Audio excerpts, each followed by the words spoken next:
today I'm going to show you all how to create a mock-up in, actually it's less than a minute. This platform's only about 30 seconds.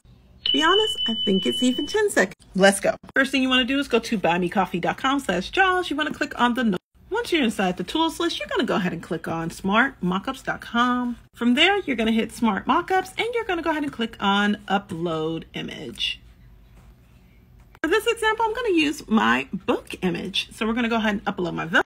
Oh my gosh, yes. Oh my gosh. Oh my gosh, yes. Oh my gosh. That was me trying to be Busta Rhymes. Okay, let's get back to it. Now, my book is uploaded. Now it's a t-shirt. I don't want to really be a t-shirt, but we're going to find books here. We're going to go ahead and type in book mockups.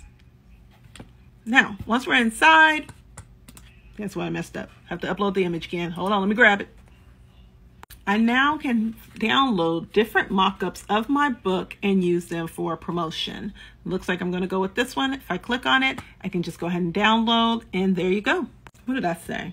Literally 10 seconds after I made the boo-boo and corrected it. I'll be back with more tools. Make sure you follow and share this with a friend. Peace.